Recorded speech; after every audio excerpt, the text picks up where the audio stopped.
Hello, everyone, and welcome back to another session of talking about the Screwtape Letters by C.S. Lewis. I have with me my friend Aaron, as always, and we're on to Chapter 6 of the Screwtape Letters, and we've been having a lot of fun discussions over the last several chapters, starting to get deeper and deeper, and so we like to talk about it. We hope you enjoy listening along. And as always, the invitation is open. If you are interested, reach out to us, and we'll get you on the invite. So, uh, without further ado, I'll let you open it up, Aaron. And, Sure. So this chapter, chapter six, as always, there's more to it if you read it two or three times. Uh, what At a high level, it's talking about using uncertainty in our minds and anxiety to direct us towards our fears and distract us. Maybe make the situation we're in, even if it's a bad situation. In this case, it's going to be someone that's going off to war. um, Something a bad situation that God's going to help us through, um, instead of focusing on that particular situation, focus on all the fears, all the different uh, possibilities of bad things that could happen, and so that's kind of what the chapter goes through.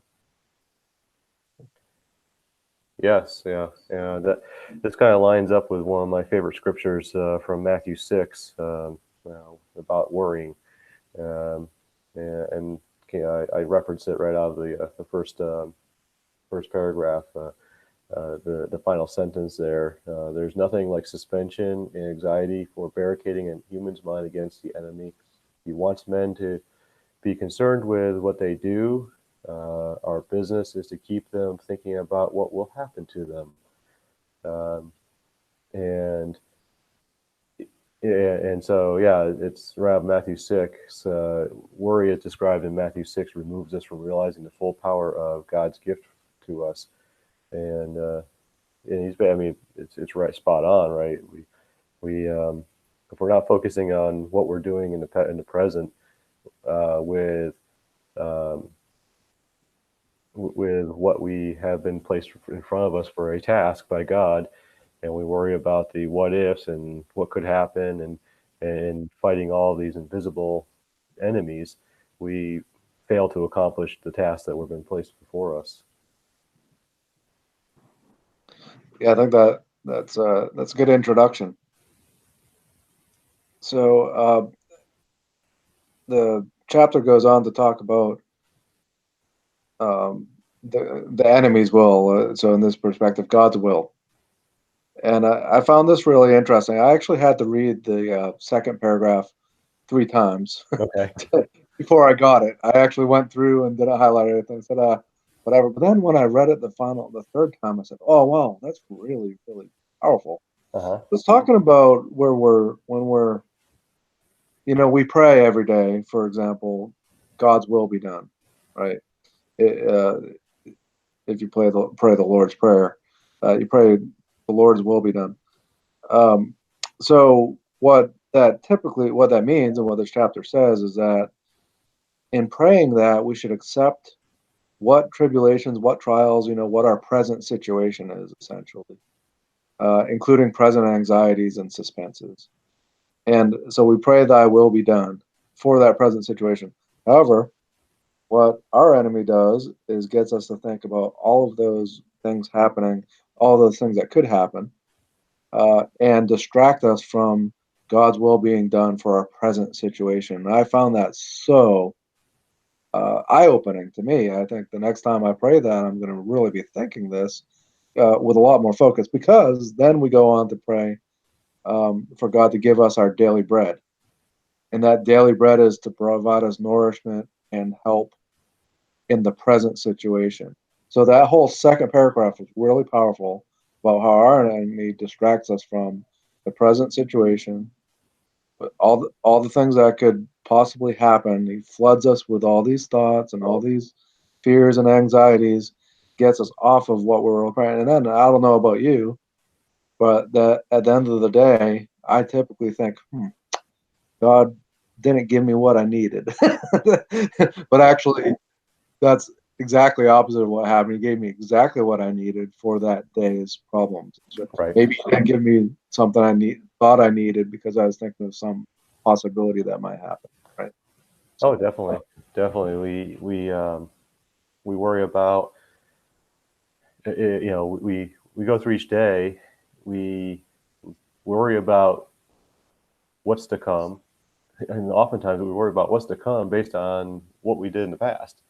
Um, Before I go further, I want to just clarify because if anybody's hopping in on this video for the first time, when C.S. Lewis refers to the enemy, he's writing from the viewpoint of Screwtape, who's a demon. So to Screwtape the demon, the enemy is God.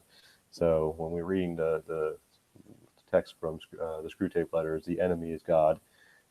In context to Screwtape the demon. And then when Aaron and I speak of the enemy, we're talking about Satan, and God is our ally. So that can get confusing. So, um, but yeah, definitely, because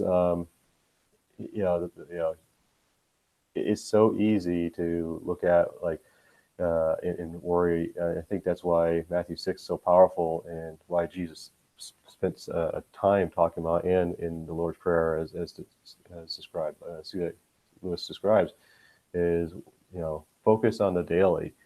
We can't change the past, although lots of great movies like to come up with ways to do that. Back to the Future and Terminator and all those fun movies like to try to change the past, but we can't change the past, and so the enemy does a great job of saying, dwelling on having us dwell on the past, and then worrying about the consequences in the future for our past actions. And we can't change the past, and we can't change what the future is going to bring. But we can deal with what's present before us at the very moment. But when we focus on what we've done in the past and the consequences of the future, we're blinded to the things right in front of us, which then, if we do that, we snowball the effect because we ignore the task that God puts in front of us. We ignore dealing with what's in front of us. And then tomorrow we look back and go, shoot, I should have done something different yesterday. Instead of worrying about what was going to happen today, I should have dealt with, yesterday's problems yesterday. And now I have to deal with yesterday's problems that I ignored. And what I was worrying about didn't happen. So it just makes things worse and worse when we do that, and we never get what God wants us to accomplish. And so I think that's so important. And I don't know, Aaron, you remember the Napster days? oh yes. I wonder how, I wonder how many of us back then, went on, and when Napster started getting shut down, and everybody would, I mean, how many millions of people were taking and sharing music off of that service? I wonder how many millions of us worried about our past actions and whether there were going to be future consequences out of all that Napster sharing from the music industry. I think they settled down on figuring out that it was just some of the, they focused, I think, on the major sharing servers, less on all the people who got music. But fortunately, I mean, I think that was all settled out eventually. But that's an example of, you have a past action that you then realize that, oh, wait a minute, that probably wasn't right. Now I got to worry about whether the future consequence of that's going to come down the road, and that can happen in any aspect of our lives. But I think that's the case of it. And I had something, yeah. So, but yeah, I mean, I mean, from your point of perspective, how when you do worry about the past and the future, I mean, how wore out do you feel at the end of the day when you do that? I think I'm so glad I read this multiple times and didn't give up on that because um, I think it's pretty much been a daily thing to some extent. Um, when you actually think about it, wow, when you really can sit yourself down and focus on the present and get rid of those future worries or constantly thinking of the past. And I think everybody does this. I really do. It's so refreshing. extremely refreshing. So I do it all the time. I think every day. Yeah, yeah. It's one thing because I'm a worry wart by nature. For the longest time, I grew up worrying about everything. I never really settled in on not worrying. But then when I became a Christian, um, going on about 12 years ago, and I got into the Word, and I came across Matthew 6, and that was probably the first scripture that really hit home for me. There's a few others, but that was one of the maybe top 5 or 10 that really stuck to me as I was reading through the Bible, and especially the New Testament, and that really helped me change my focus on life. Helped me, it's not. I still have worries, but there's a lot less. I'm a lot more stress free because I've come to recognize that what's been done in the past is done. I can't change that. It's the what goes forward. That's the part that I still struggle sometimes, is worrying about the future actions. But that's been a lot better as I start. I trust more and more in God to handle that as I put those onto Him and just deal with what's in front of me for the day. Especially at work, I've learned to accept that. I've had a lot of people ask me, why are you, like, especially now, Aaron, from my workplace, this is the crunch time for the year when everybody's got to get all of their reports done at the end of the year. And I've been getting a lot of questions like, you seem really calm, despite everybody else rushing around trying. And Matthew 6 has helped me through that a lot. I'm just taking it day by day, whatever I get done in the day. I do what I need to do in that day to get the job done. And then when the day's over, I don't fret about what tomorrow brings. I'll show up the next day. I'll start on next day's tasks and keep on working until the job is done. But before I really took Matthew 6 to heart, I would sometimes lose sleep, over whether I was going to get something done, whether I was doing it right. But I come to just take it day by day. It also helps that as I got more mature in my job, I've learned to know the routine, the plan, the schedule, and prepare. And I think that's a good point. I'm just now realizing in my head. And have you ever noticed that some people mistake preparation for worry? Absolutely. I think I think if you ever take on a stressful situation that requires a lot of preparation, so it has the potential to be stressful. The stress exhibits itself if you worry about it, and you never feel like there's enough preparation, right? So there are some personality types are certainly more prone to worry and anxiety in the face of preparing for something major. Some people are worried about preparing for everything. My Mm, house has to be perfect if I have one guest over, for example, and that creates worry where most of the time it's unnecessary. yeah. Do you think the difference between preparing and worrying is preparing for what you do know, and worrying is about fretting about what you don't know? Take, for example, the recent winter weather we've had. We had forecasts of weather coming, so we prepare for the oncoming storm that we have knowledge of it that's coming. Or take, for example, this area has lots of hurricanes and coastal areas. We we prepare. It's not necessarily the same as worrying. We're not worrying about the damage necessarily as much as we know that when there was high winds or there's ice, and we know that we need to put down salt for ice or board up windows for high winds, and those things are preparations for things we know.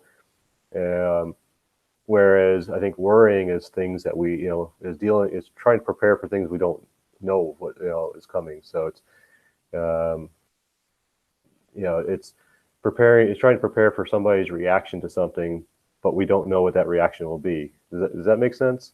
Yeah, it does. I think there is a difference there between worry and preparing is never a bad thing, right? Yeah. Assuming that you're preparing because of adequate information.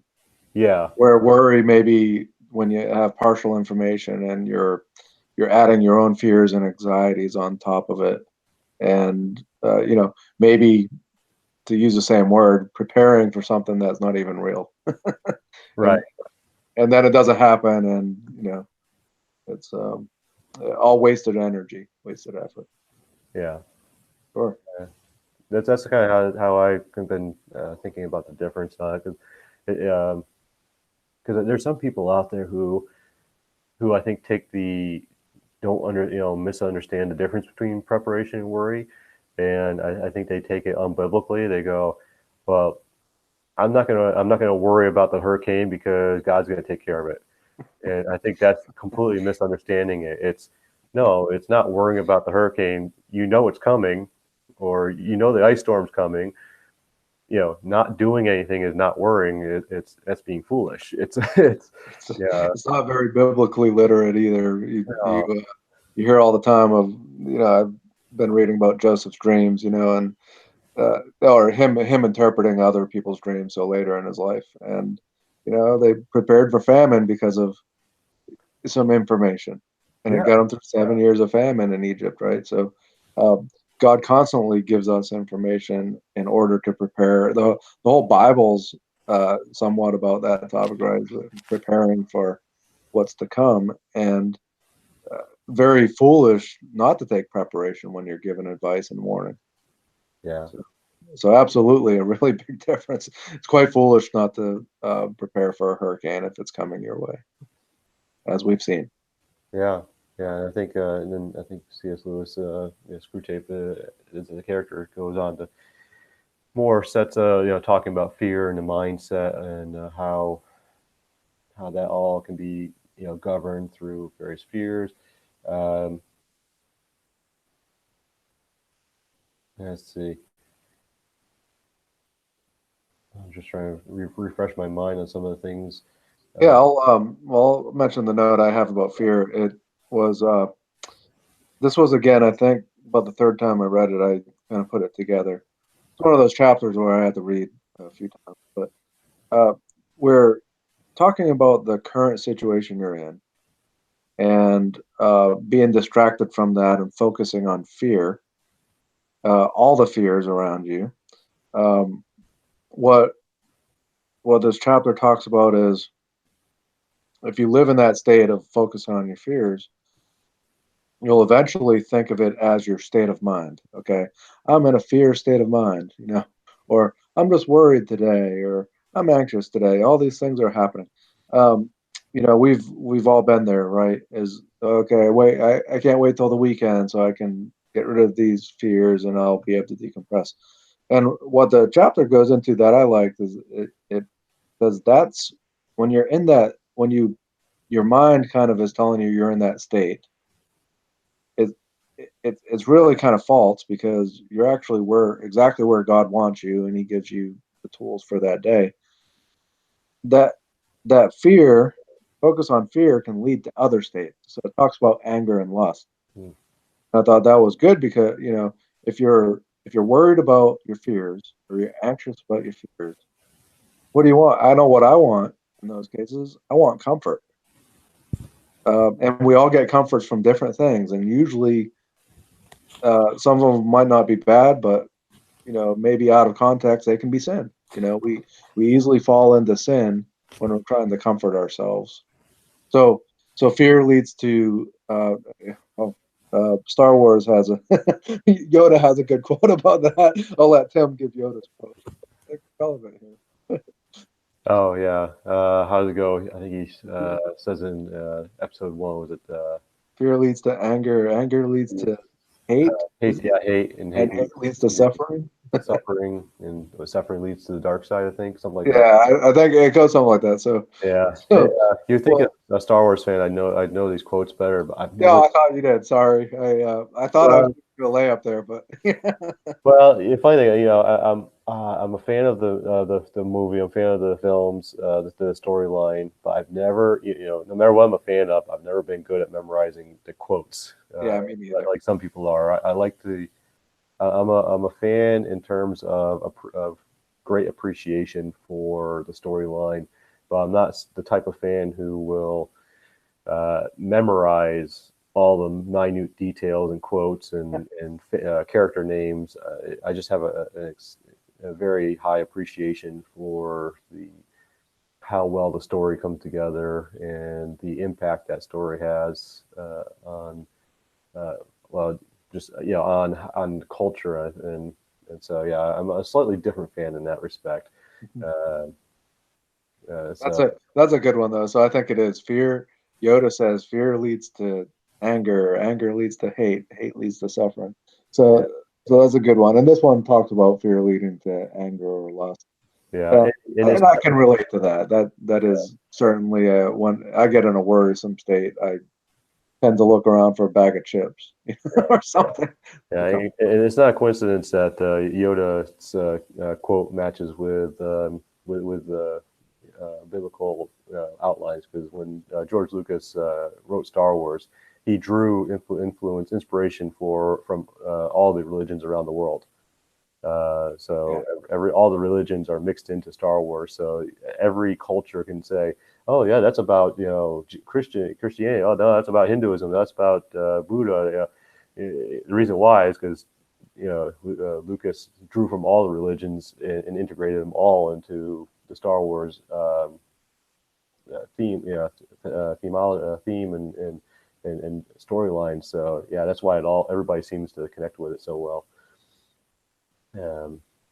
But yeah, fear is definitely a strong emotion. And speaking of fear, I always had trouble when I read the Bible and the English translation of fearing God. I was like, well, fear is not of God, so why are we supposed to fear? And it took me a long time to finally get a proper translation of the fear that they mean. It's the utmost, it's kind of like the utmost respect kind of fear. Like it's not afraid fear, like horror fear. It's more of a respectful reverence kind of meaning of fear. So I think the English does a terrible job of translating that Yeah, I think so too. as fear, but that's the way it is, and we just have to educate ourselves on the background. I think, As a matter of fact, Job said, "Wisdom is the fear of the Lord." yeah, And I like the picture of Moses going up on the mountain with the tablets, and God only letting him look at his backside, like the train of his robe, and how fearful Moses would have been at that moment.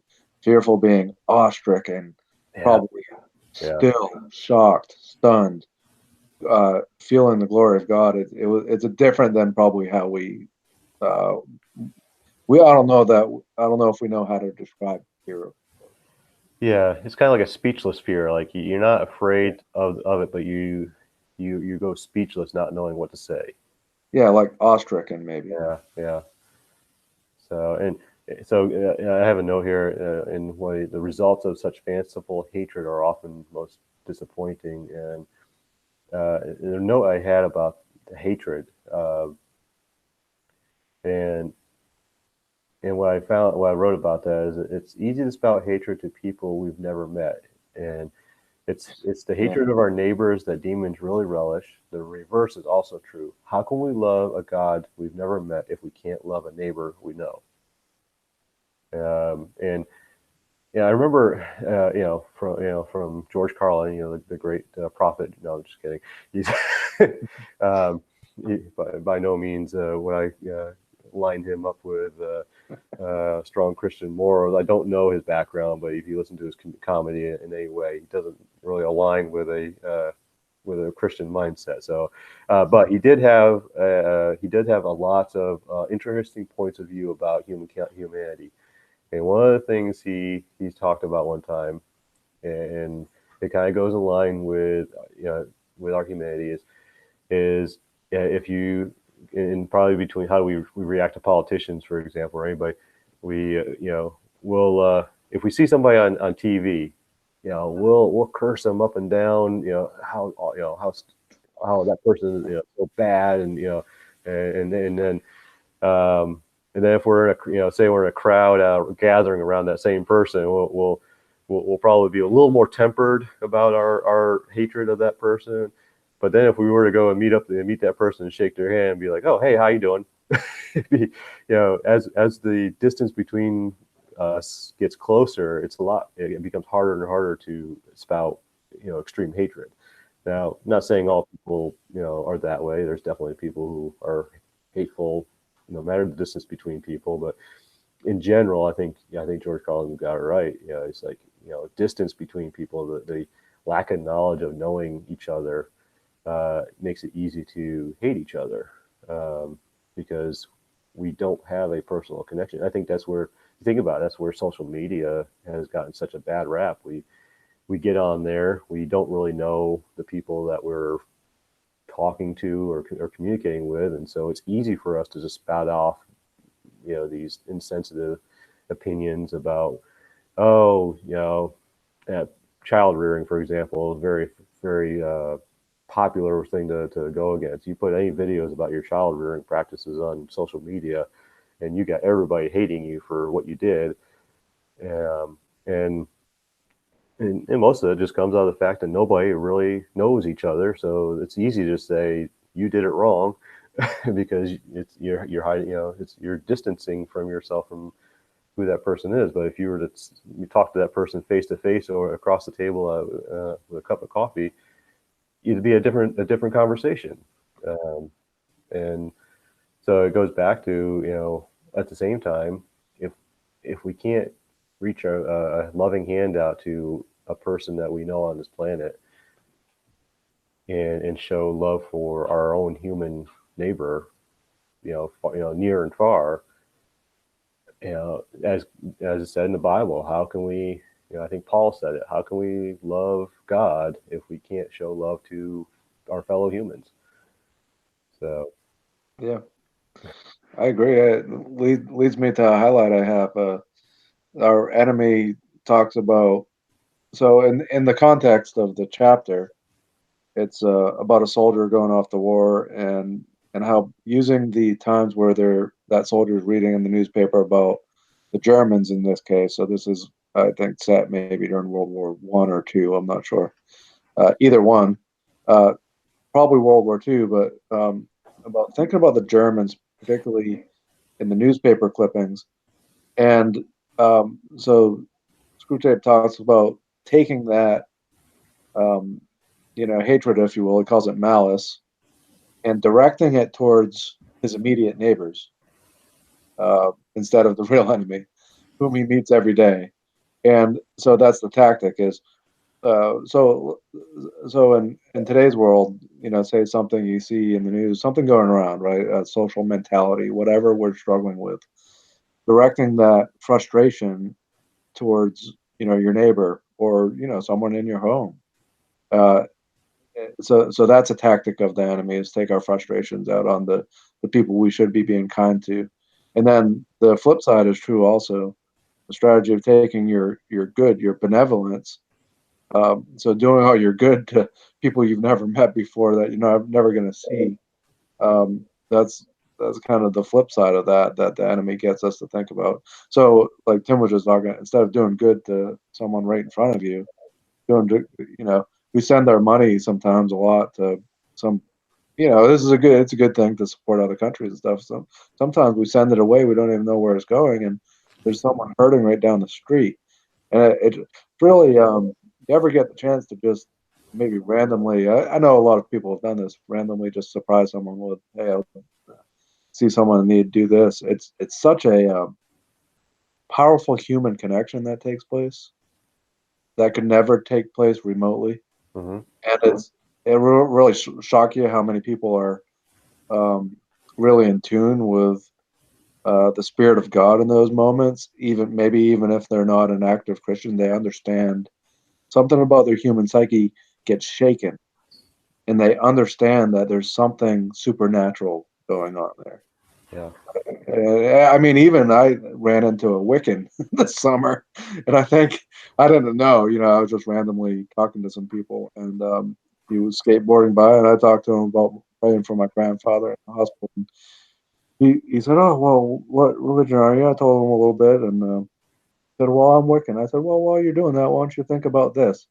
And there was a connection there. I said, hey, I don't know that I'd have him lay hands on me at the moment, but you know, plant a seed, and it's just such a it transcends us. Yeah. So Screwtape wants us not to do that. He wants us to throw our benevolence remotely to people we don't even know, and our malice towards the people we do know.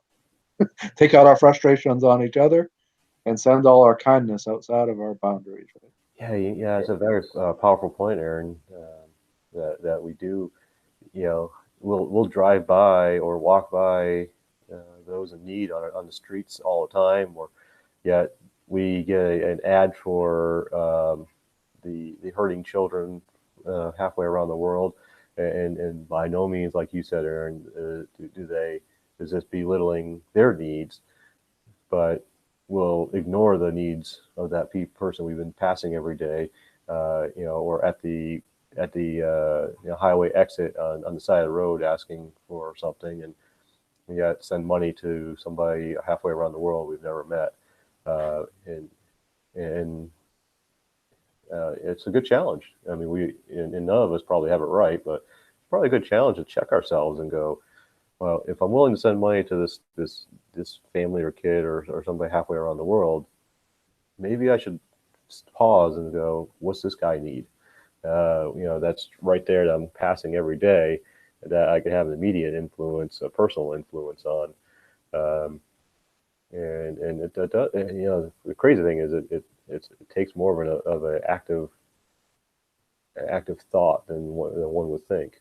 But you're right, Aaron. The feeling you get from helping somebody, it once you start doing it, it makes you want to do it again and do it more. But it's a cautious tale, isn't it? Because you got to be cautious that what your benevolence doesn't become.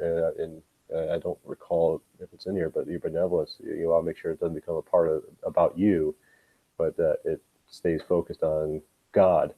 Because too many people will go, well, remember Job, the story of Job, right? Job's all about look what I did, all the benevolence I did, and he forgot that it was all what God did through it. True. We want to be careful not to become Jobs in the Yeah. process of our benevolence, but always point towards God and our benevolence, and Jesus even said, don't let your left hand know what your right hand is doing in your charity. And isn't that challenging though? I mean, that's one of Yes. I think the most challenging things is to say is you want to tell stories of how God's worked through you, but at the same time, you don't want to be bragging about it. Like you don't want it to be want to feel like it was through you. It's such a hard balancing act. It is. Yeah, I've personally struggled with that one many times. I think a good middle of the road thing to do, at the very least, is to write it down in a journal, so that you can at least go back 5 years from now. I can't tell you. Usually, about the end of every year, I go back and read through my journal and say, "Whoa, that really happened." And God can bless you again in the whole experience. And there are times where you never know, several years down the road, someone goes through something exactly like what happened in that occasion, and you'll remember it very well if you wrote it down. Your mind will remember it. And so I think not forcing it maybe is the key there to balance that.